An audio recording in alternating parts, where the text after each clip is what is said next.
Welcome to episode 110 of the Various and Sundry podcast.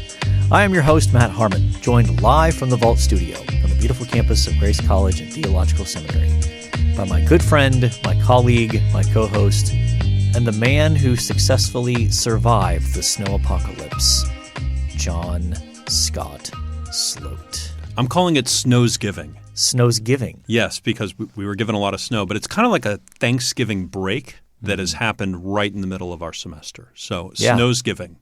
Yeah, so we wiped out, 3 days of class? Wednesday, Thursday, Friday, like Thanksgiving does. There you go.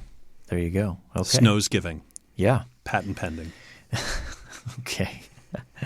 So did you have a specific plan of attack in clearing the driveway? Because I know that you tend to be on top of these kinds of things. Yeah. So, this was all complicated by the fact that my wife, Andrea, works at a hospital, has to go to work.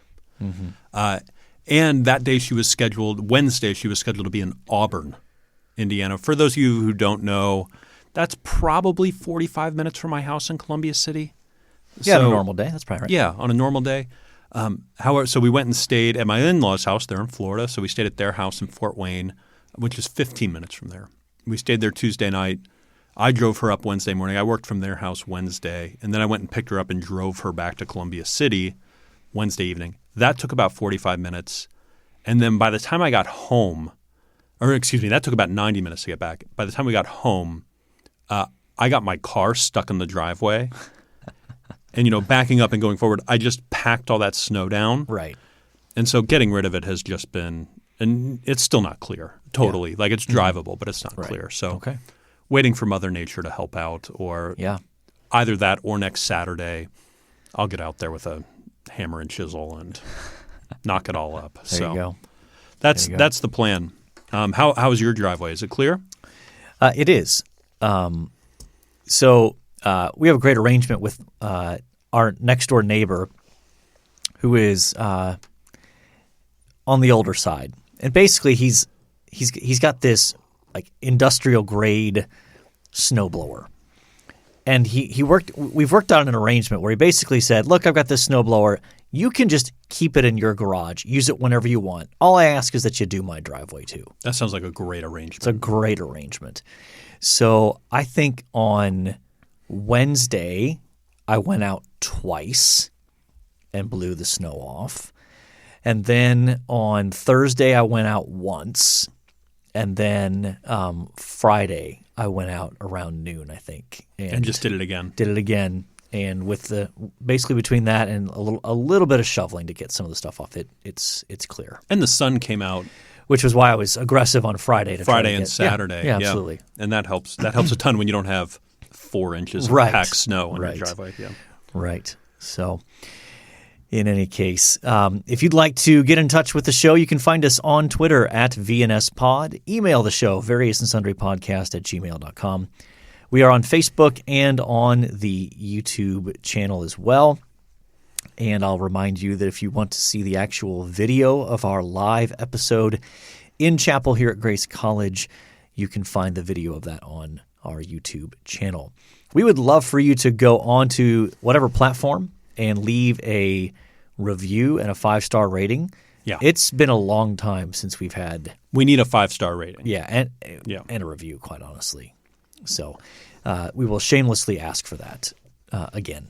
So, well, John, let's jump into the world of sports. This was our first weekend without NFL football since what? Last week of August? Yeah, that sounds right. So it's been a minute. Yeah. Yeah, and there's always a bit of sadness on my part. When you get to a Sunday and there's no football, it's like, ooh. Yeah. Yeah, and the Pro Bowl doesn't help. No, that doesn't count. I know what happened, but other than that, I'm not sure I care. I don't know why that is. Like I watched the MLB All-Star Game. Well, don't you think though it's because it's the nature of the game? Like nobody wants to be there because nobody wants to risk injury. Yeah, that's true. In an exhibition game, it doesn't mean anything. I think the Olympics helped me this weekend, like having some Olympics that I could tune into and engage with a bit. Okay. Well, we're going to rely entirely on you because I did not watch a single minute of the Olympics. Yeah. What do you want to know? Do you want a full breakdown? Maybe a half breakdown? Maybe just give me the highlights. Okay. So opening ceremonies. Vlad was there. Okay. And was he wearing a shirt? Yes. I think it was quite cold. Everybody was dressed quite warmly. Wouldn't necessarily stop Putin from going shirtless. When Ukraine came by him, which if you pay attention to geopolitics is a problem, right? Yeah. When Ukraine came by, he acted like he was asleep. Okay. And then when Russia came by, I mean, he's standing up, cheering, Right. which you would expect That's his country. head of state to do. Yeah. That was probably the big thing from that. I mean, there was also a piece where it was all about China and the people group that I'm not sure, the Uyghurs. Uyghurs, how you pronounce it. It isn't spelled anything. It doesn't close look to that. like that at all. Yeah.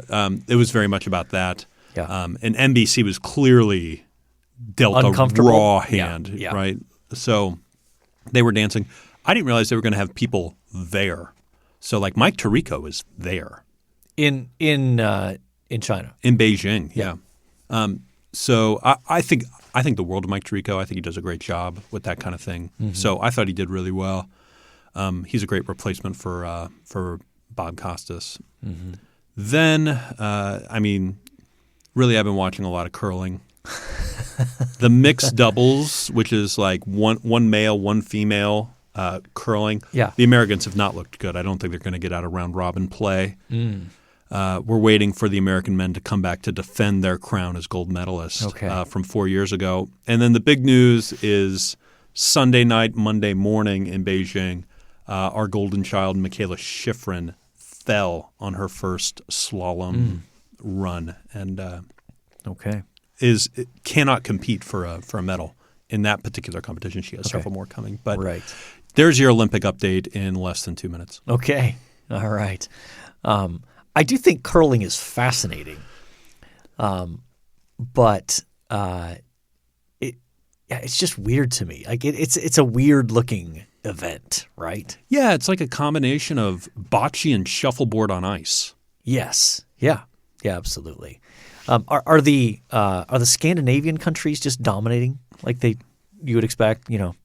Finland, Norway, Sweden, all those kind of. Norway has the most medals right now. Yeah. They're doing quite well. Okay. All right. But early on, it's a lot of cross-country skiing, a lot of downhill skiing. Yeah. And I feel like that's tailor-made for the Norwegian person. Okay. So. Gotcha. Well, and we should give a shout-out to our Finnish listeners. We have a decent number of downloads from Finland. Yeah. And that's the other country I'll root for in the Olympics. Yeah. Yeah. All right. Is the Finns. There you go. I looked at the NBA standings. Looks like pretty much Cavs are still around 4th or 5th. Knicks are still 12th. Yeah, 13th. they've really fallen off. But did you see the Cavs? They made a trade. Karis LeVert. Yeah, I saw that. So that could be an interesting addition to them.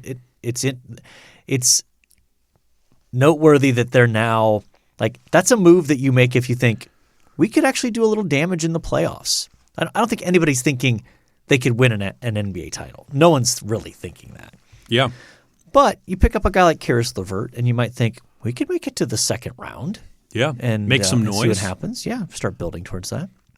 Well, that's great for an organization that who's the guy out of Michigan they hired a couple years ago? The coach. Steve Beilein. Yeah, they hired Beilein, and then that didn't work out, so they fired him. You would think, oh my goodness, this is a dysfunctional organization, but they really turned it around this season. They've done a good job of drafting, and not necessarily getting the biggest name college player in the draft, but picking up guys that work really well in the NBA. Yeah, and contribute. Yeah. All right, tell us, John, what's going on with the Major League Baseball lockout? Yeah, the big news this week was that the owners asked for a federal mediator to come in to mediate between them. This is also a move they pulled, I think, in '98, and that led to the players getting hosed, basically. And so the players have rejected that, and now the owners are going on this PR stunt. We tried to bring in a mediator, and the players didn't want it. So the players have responded with we got a deal on the table. We've made a suggestion. Why don't you make a counteroffer? Yeah. And so things are getting heated. I heard predictions this morning, which, in negotiations, things can change quickly, that we're going to miss some regular season play potentially because they're just so far apart. Well, typically the season begins like last week of March, beginning of April? Yeah, like April. I think it's March 31st this year, opening day. Maybe April 1st. Yeah, running out of time. Yeah, and you need probably 2 weeks of spring training and maybe a week for free agency. So you need 3 weeks. You need most of March. Yeah. Yeah, we'll see how that all shakes out. And college hoops, we're not quite at the point where things, they're starting to heat up.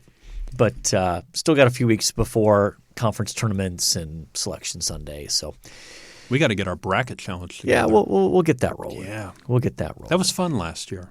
I mean, I won, but yeah, says the man who won it.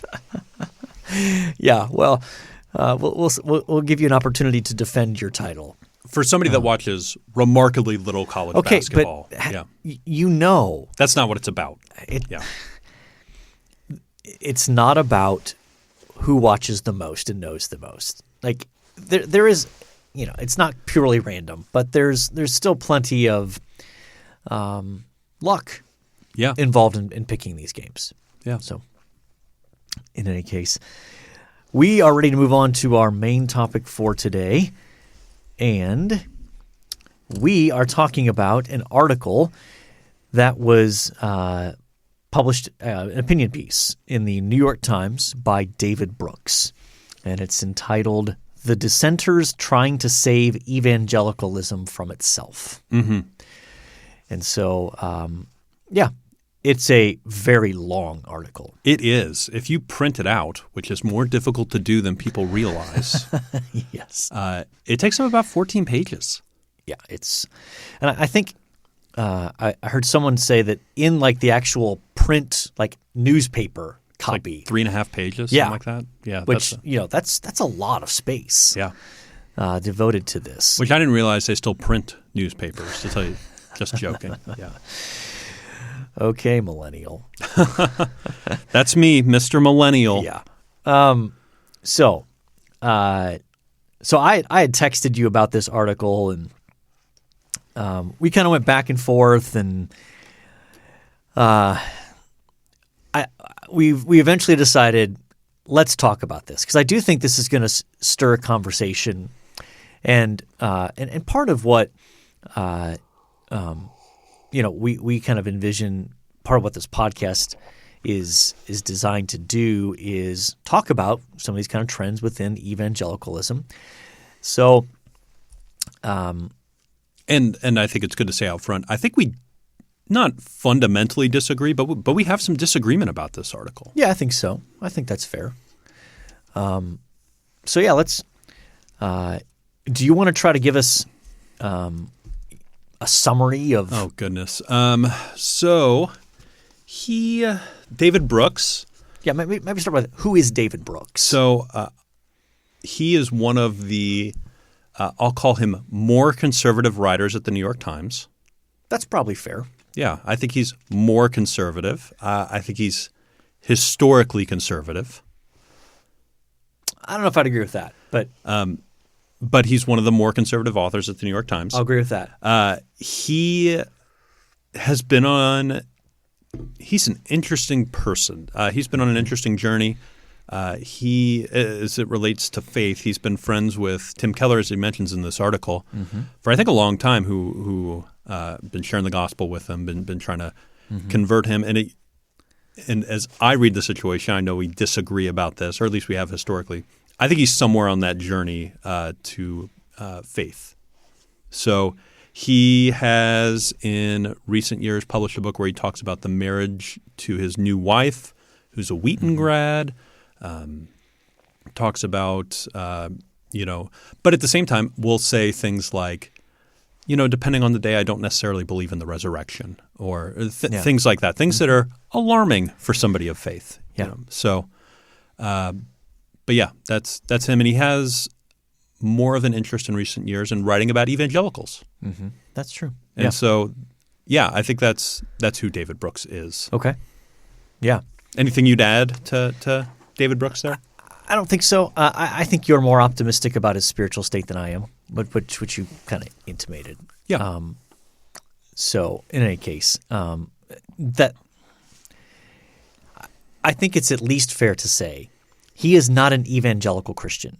Would you agree with that? Yeah, I think that's fair. So, and the reason I think that that's relevant to bring up in this conversation is he's not an insider writing about a movement he's a part of.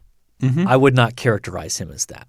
No, I don't think he's an insider. So no. this is not like someone who's like, I grew up in an evangelical church. I believe in the Nicene Creed and I have these issues with evangelicalism. That's not his posture. That's not his position. As somebody who teaches church history, a number of our students go, "What is the Nicene Creed?" And a number of churchgoers do as well. Yeah. As well. Sort of a litmus test of orthodoxy. Let's put it that way. In any case, all right. So, this is a really long article. It's difficult to summarize. So I'll try to hit a few points. But he begins by talking about how within the last, really since probably 2016. That political and public views have caused serious divisions within evangelicalism, not just sort of institutionally, but even just relationally between friends. Yeah. That people have had friendships lost or fundamentally altered based on disagreements, in particular over Trump, handling of sex abuse scandals, and race-related issues. Yes. Those are the three issues that he identifies as these have been the three most significant catalysts for fracturing of evangelicalism. What's funny is I think when we initially talked about this article, I said, I imagine COVID is part of that list as well, right? That Donald Trump, sex abuse scandals, and especially race relations are certainly all main stage, but I would add COVID in there as well, which as you read the article comes out. Like there's a few times where he mentions mask mandates and things like that as dividing Christians. Yes. Though this is getting a little side, but I think part of what's interesting about that is that doesn't map as neatly across these other issues. Meaning that, for example, and I'm not trying to go down this road, but I'm just trying to make a point. While you might be able to make some measure of correlation between people who tend to be anti-vax and Trump supporters, Trump himself is an advocate for the vaccine, right? Yeah. So there's not always these like. So I wonder if that was part of the issue is that doesn't as cleanly map across the political, because ultimately, I would say that.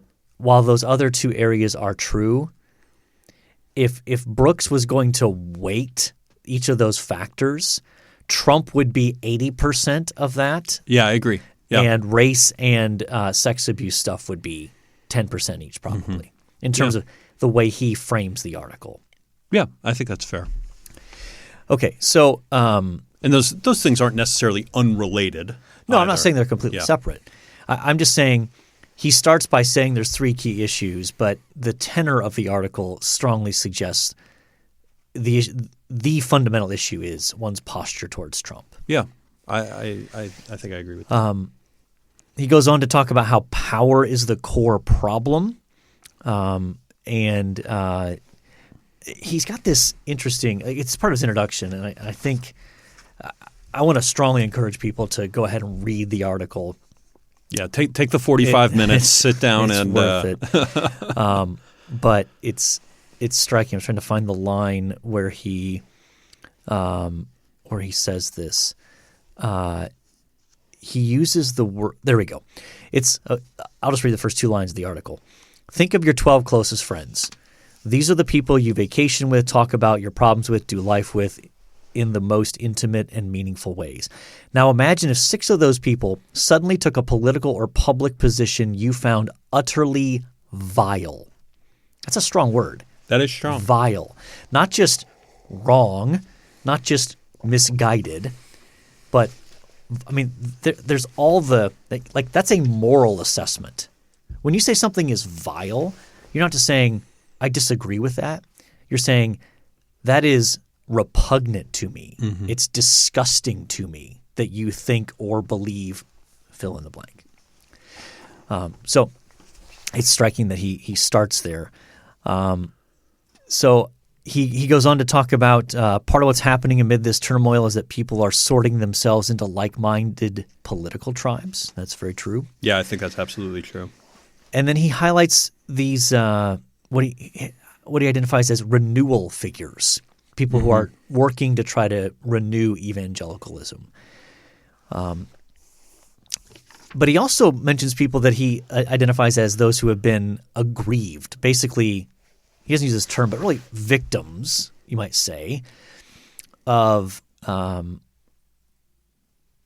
more traditional evangelical perspectives. People like Thabiti Anyabwile, Tim Dalrymple, editor at CT, Kristen Cobes-Dume, she's the author of Jesus and John Wayne, Russell Moore, Beth Moore, etc.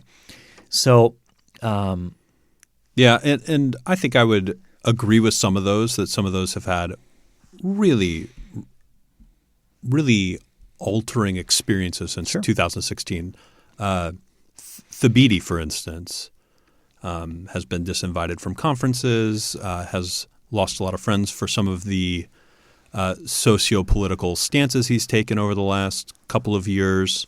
I feel differently. I don't know Tim Dalrymple enough, and he was such a small figure in the article itself to really know anything. I know I highlighted something he said because I identified with it, but Dume, I don't think there's anybody whose star has risen more in the last 4 years than Dume. And Russell Moore, I think, has resigned from his position at the SBC, no longer attends that church, no longer attends that network of churches. I think him and Thabiti are the two I think I go like, yeah, those guys have lost something. Yeah, that's probably fair. So there's a lot more in the article. I'm trying to summarize here. Brooks goes on to favorably cite what he summarizes as Tim Keller's sort of renewal project for evangelicalism. Maybe we can we could talk about those. Yeah, but I also wanted to highlight Al Mohler in his podcast, The Briefing. He does every weekday a podcast called The Briefing. He responded to this article because David Brooks in part goes after Al Mohler. Yeah, he does mention him in the article. His role at World Magazine and their editorial pages and that sort of stuff. So, and we'll link to both these articles, both the David Brooks and the Al Mohler one. So there is a paywall, I think, for the New York Times article. I think as long as you haven't hit you're like 3 issues a month or something. You get 3 articles a month. Or 3 articles a month, yeah. But I think you can get around that if you just use a different device because it's only based on device. IP address, Yeah. Yeah. So, okay. So maybe we'll go at it this way. What did you find most compelling about Brooks's criticism or analysis of evangelicalism? So some of the things I found compelling or even things that I identified with, the way he begins the article by talking about you suddenly realize that people you thought you knew best and cared about the most had actually been total strangers all along. That sort of fracturing that has happened throughout evangelicalism, I feel that pretty deeply. And I think Tim Dalrymple captured it well when he says, one of the most surprising elements is that I've realized that people who I used to stand shoulder to shoulder with on almost every issue, I now realize that we are separated by a yawning chasm of mutual incomprehension. And I would never have thought it would happen so quickly. I think that statement rings really true for me, that there are a number of people that I felt like, we agree on like 80, 90% of things, and now it feels like we agree on almost nothing. Yeah. So there's those things I really agree with. I do agree with him that evangelical pastors have found that their 20 to 40 minutes – he says 20-minute sermon.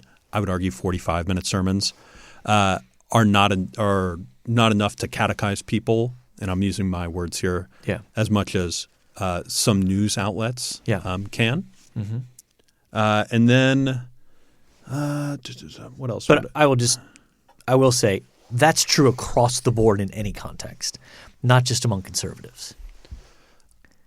I mean, what I'm saying is, regardless of whatever political perspective you have, a 20 to 40-minute message on a Sunday is not enough to overcome whether your media outlet of choice is Fox News or CNN or MSNBC. If you're consuming 20 hours of that a week compared to 20 minutes on a Sunday, it doesn't matter. What I'm saying. So I guess I'm just pushing.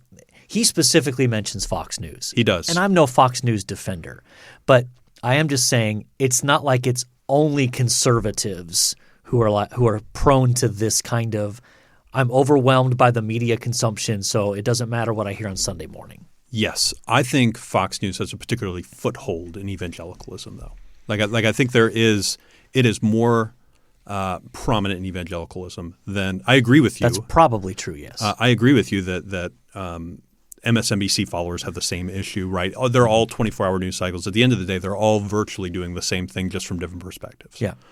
So I do agree with that. But I think he highlights Fox News because it does have a greater foothold in the evangelical world. Fair enough. Okay. Let's see. I'm not a huge fan of Dumais, so I mean – I'm not a fan of bringing that up. Yeah. I am a big Karen Swallow Prior fan, so I enjoy Karen Swallow Prior. And then I did for the most part really like Keller's renewal project. Okay. Things for the most part. I think I'm comfortable saying that. Okay. So those are the things I found good and compelling. Would you add anything to that you would find good and compelling, or anything that you would push back other than maybe a bit on the catechesis of? Well, I mean, I think I've got plenty of areas to push back, but I mean, I think that he definitely identifies some of the fractures within evangelicalism. No question about that. Yeah. And I think that, as I said earlier, I think the fundamental issue ends up being Trump. That other issues are important, but in terms of really busting open the sort of cracks that were already within evangelicalism, that was Trump. Yeah. The whole Trump phenomenon. I agree. And I think what concerned me at the start was, I'll go a different direction than that. I think when I read this article, it's not so much that I often disagreed with specific points that he highlights. What I think I found myself most fundamentally disagreeing with was he's very clear on the dangers that he sees of evangelicals seeking to gain political power and cozy up to political power. Mm-hmm. And I say, amen, 100%. That's risky. It's dangerous. And there are plenty of evangelicals who have sold their soul to the cult of Trump. Yes, there are those who have.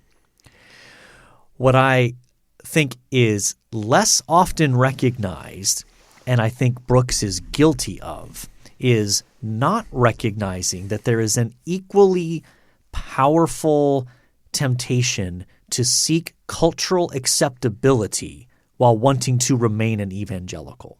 Mm-hmm. And this is one path to it. That you can try to claim, well, I'm not like those evangelicals. Mm-hmm. So part of what rubs me the wrong way about this article is that it feels like another modified version of, and I'm not saying this is, I'm saying this is true of Brooks, not true of the individuals that he is interacting with in the article. Because I want to make that distinction. Okay. Because what I'm about to say could be perceived as harsh. But I think this feels like another version of evangelical has to change or die, which that's been the message throughout the history of the church. If Christianity doesn't change its message, it's going to die off. Yeah. That's been constant pressure from the social gospel movement, 150 years ago, all the way through our contemporary age. Mm-hmm. So, and I get nervous when you have a chorus of people who want to say certain elements of evangelicalism have to change, and are so critical of you're trying to seek political power, but aren't self-aware enough to recognize that there's a strong temptation towards pursuing cultural acceptability. Mm-hmm. And I think that's part of what I see in the Brooks article. Now, I'm not saying that's true of the people he's talking about in the article, like Tim Keller or KSP, Karen Swallow Prior, or Russell Moore. I'm not accusing them of that. Yeah. And in fact, in Al Mohler's response, I think he goes too far in some of the things he says, or at least implies about some of those people that Brooks mentions. So I think, just to be clear, we'll point you to Mohler's response. I think he goes too far the other direction in responding back. And this is sort of going public with conversations we've had how many hundreds of times privately. I am so tired of failing to make any distinction between people who the sort of the 80% of white evangelicals who voted for Trump, as if they're this monolithic, undistinguishable, undifferentiated group, as if they're all part of the fringe who are like, Trump is practically the Messiah. He's Cyrus, like from the Old Testament. God used Cyrus, the pagan king, so now he's using Trump, the pagan president, to save Christianity or whatever. That there's no – and this feels like it comes out to me in this article – that there is no real space carved out for the person who says, I looked at all of my voting options, I held my nose, and I voted for Trump because the alternatives were worse. And that lack of space of saying there were people out there who made a good faith effort to evaluate the circumstances, and at the end of the day, they came to a different spot than David Brooks and others who can't imagine how anyone could vote for Trump, and made not a woohoo, we're pro-Trump, but a I'm anti whatever else the other option is, more so than I am pro-Trump. And that frustrates me to no end. I agree with you that he doesn't do that. And I think that would have added dimension to his article. Even a paragraph or a few sentences would have added some good dimension, because I do think those people are out there. I think where I disagree a little bit is I think on the size of that group. I think that group is not equal in size to the very pro-Trump. Trump is the litmus test for conservatism, or even conservative theology at times. I think that group is smaller. So of the let's think broadly about the circles that we both inhabit. Yeah. The multiple circles. So we're not trying to just highlight one of them. Mm-hmm. What percentage of the circles that we are in, more immediately, I'm not talking about broadly considered, but like within our own communities, our own circles of relationships, what percentage of people in that would you say are the rah-rah Trump, and what percentage are the best of terrible options? Well, I think it's not necessarily a binary. I think you could vote for Trump, you could vote third party, you could so there's more than I think in the rah-rah. I'm probably 60-40. 60-40 You rah-rah. think that of the circles we are in Yeah. 60 are rah-rah Trump? Oh, I completely disagree. Do you think it's the other way around, or are you like? I think I'd struggle to put it at 25. Really? Rah, Trump. I'd struggle to put it at 25. Really? Yes. Yeah, we have a different view on that, certainly. Yes. Yeah. And I think we are in pretty similar circles in terms of like as I'm thinking of it. Like I don't want to specify beyond that because I don't want to get into Sure. into a mess. But and maybe we're just defining rah Trump differently then because I just don't see it in terms of the like. I mean, I know there are people that are like that. But I could not come up with a list of 10 people right off the top of my head in my relational circles in the communities I am that I'm like, this person is like rah Trump, like gung ho, like yeah Trump. Yeah, I could think of some students. I could think of. I mean, yeah. I don't want to get into specifics, but yeah, I can think of. But you think 60% of your overlapping circles of community are in the rah Trump crowd. Yeah, where Trump is a litmus test. Yeah. But that's different, isn't it? I mean, that's how I'm defining rah. Like is Trump the litmus test? Define what you mean by litmus test then. Are you conservative? Are you are you even theologically conservative for some, although I think that's probably a lesser extent, but are you for America? Are you against America? I think Trump has become that litmus test. I think for a majority of people in our circles. Wow. Okay. I fundamentally disagree. But hey, that's part of the beauty of our friendship, right? Yeah. Yeah.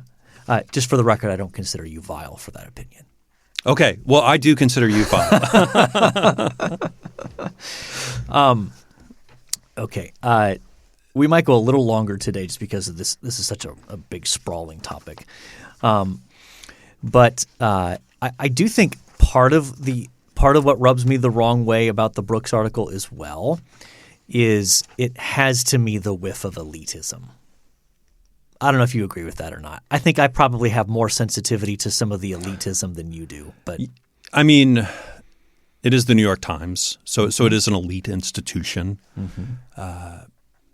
So yeah, I mean, I can see that, but I guess I come in with that knowing the New York Times and thinking this is the New York Times. It is what it is. Sure. Why don't we hit briefly? I don't want to go too long, but why don't we hit briefly on Keller's renewal project? Yeah. Why don't you do you have that handy there? Yeah, I got the bullet points Just here. Hit the bullet points and we'll talk about what we think about it. So the first one is the Christian Mind Project, expanding by a factor of 10 the number of evangelicals in graduate schools and the professionals, the professorate, in order to make the community more intellectually robust. I really like that idea. I would love to see us having more PhDs who are evangelicals and things like that. I think that's a great idea. Any concerns with that? Great idea, almost completely unrealistic in my mind. Okay. Too many gatekeepers. Yeah. Too many gatekeepers to get through for evangelicals in the kind of institutions that we're talking about to get into those spots. Yeah. Just to even get the PhDs. Evangelicals would have to hide their views, basically, go quiet, stealth, to get through some of those graduate programs, and then keep those views quiet until they get tenure or something like that. Like again, I'm not critical of the idea. I just think it's completely unrealistic in our current context. Renewed church planting effort. 6,000 new churches a year. I don't know where he's pulling that number from. I don't either. But I'm all for more church plants. Very pro-church planting. Yep. New campus ministries, InterVarsity, Young Life, I assume Cru also. I would assume so. All four campus ministries. Yeah, I don't know what does a new campus ministry look like that these other institutions don't look like is my question there. Oh. I don't know. Is he just talking about add these on to the existing ones, or is he saying these other ones are too traditional and we have to start from scratch with new ones? He uses the word stagnant. Now that might be David's word and not Tim's word, right? Mm-hmm. So I don't think they're necessarily stagnant in all situations. I think some, particularly Crew, I guess that's the one I'm connected with the most, is pretty thriving in some regions of the country. Yeah, I think it varies, but yeah. I actually really like this next one, so I'm curious to hear your thoughts on this. Protestant social teaching. He goes, Catholics have a public theology that dates back to at least Pope Leo. Protestants' versions might share 75% of its ideas. But Sure. developing that? I just don't know what that's going to look like. In other words, that's great, but the advantage the Catholic Church has is a centralized authority structure to sort of facilitate that, and there's obviously not that within evangelicalism. A robust understanding of faith and work. Yeah, absolutely. I like that. Big fan. Yep. We're doing stuff here on campus to try to facilitate that. We are. Vocation. Yep. Racial justice. Define your terms. Yeah, but good luck even agreeing on terminology. Yeah. And I will just say, I think, back to the article, that's an area where it feels like the camps are clearly defined and no one really wants to interact with the other side in good faith. Mm-hmm. And that's where you see a lot of the division, I think, too, is we can't even come to the table and talk about, well, what do you mean by justice? What does that entail? Mm-hmm. Are equity and equality the same? Like those kind of fundamental definitional questions we often can't even get to. I think is equity and equality the same? I think that's a great conversation. That might be a good future podcast episode. Sure. A strategy for a post-Christian world. This is about evangelism. He has a small book, How to Reach the West Again, I think is what it's called.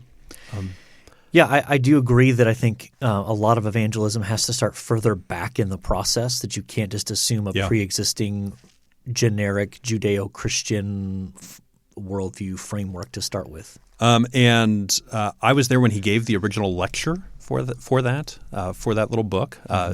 Me and Zach in Ohio were there, which was pretty exciting. And then spiritual formation, as Keller puts it, we need to really redo Christian education completely. I don't fully understand what that means. Yeah. Sounds,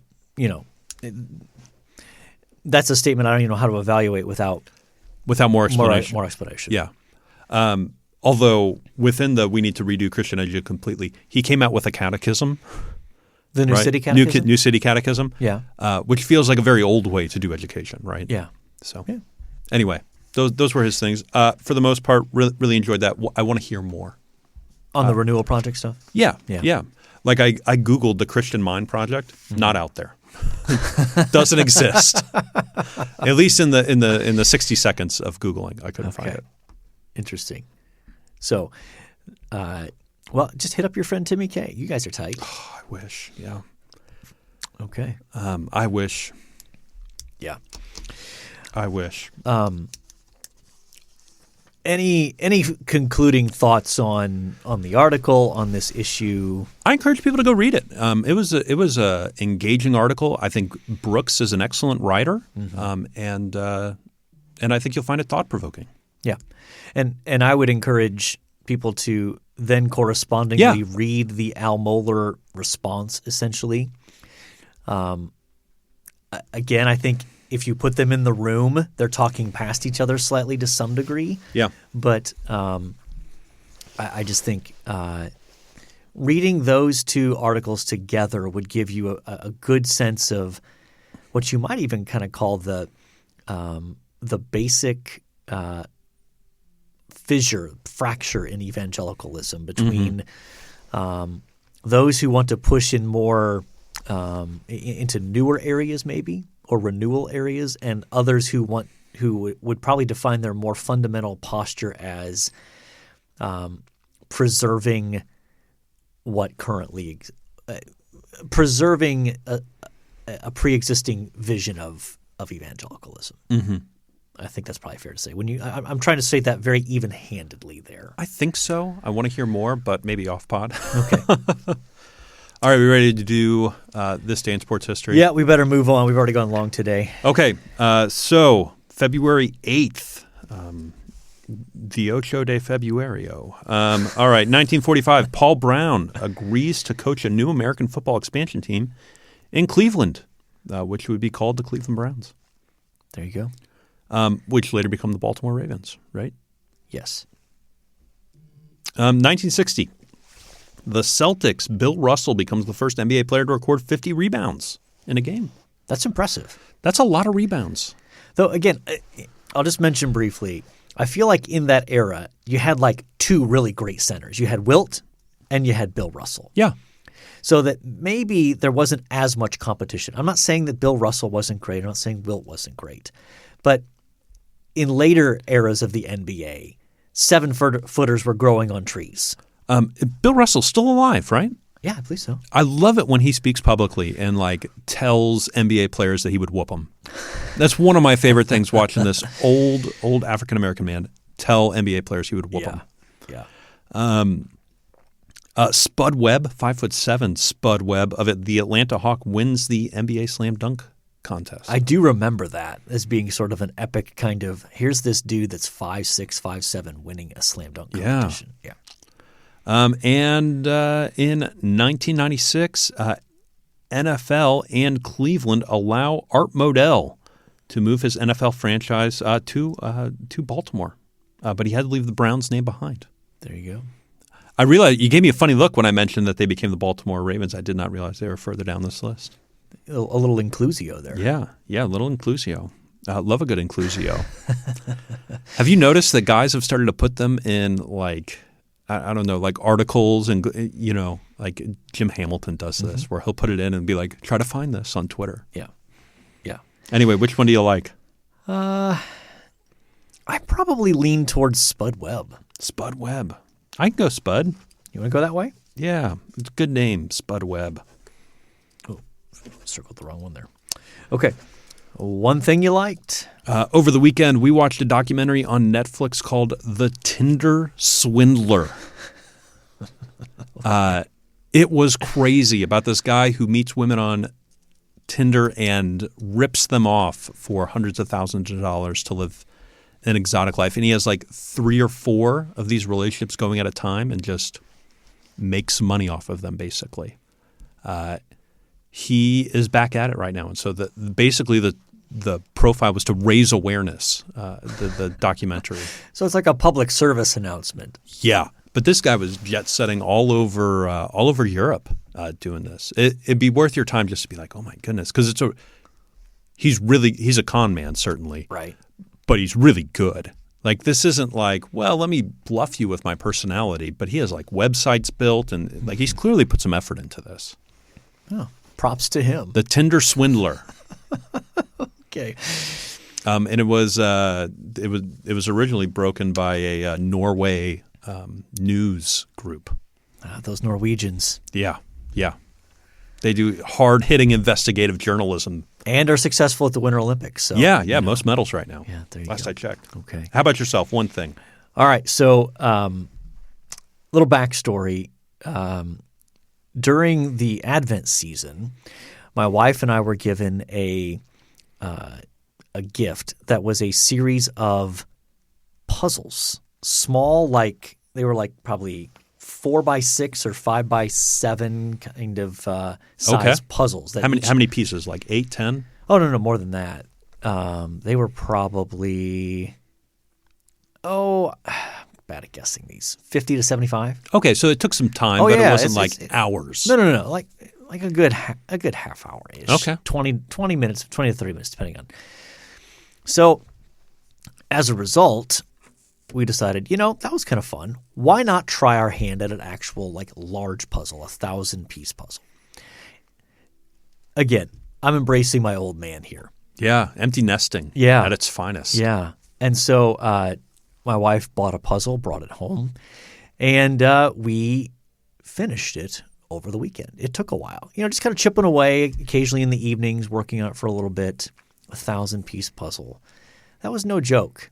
Might have been a little bit ambitious at points, but it's one of those things where it's enough engaging in your mind that it's not feeling like you're wasting time, but also not, Yeah. when your day job is writing and preparing lectures and that sort of thing, it's a different change of pace a little bit. Yeah. So I'm embracing my old man life here. So a puzzle. Nice. We completed a 1,000-piece puzzle. Nice. You know what's frustrating about it? One piece is missing. We lost one piece, and it's like right in the center. Did you check the robot vacuum? Oh, check the robot vacuum. I was like on the floor, running my hands across the rug to see if couldn't find it. So it's like taunting me. Wow. So really, we got 999 pieces of it done. Yeah. Life in a fallen world. Wow. In any case, we have talked a little bit of Winter Olympics. We've talked about saving evangelicalism. We've talked about Spud Webb winning the dunk contest. We've talked about the Tinder swindler. Did I get that right? Yes, the Tinder swindler. Okay. And we've talked Worth about your time. doing puzzles. So I think by definition, we've covered our various Sunday topics. And we've now crossed the 50-minute barrier here. So, ready to call mission accomplished? I think so. All right. So all that leaves is to say until next time, the Lord bless y'all real good. Later.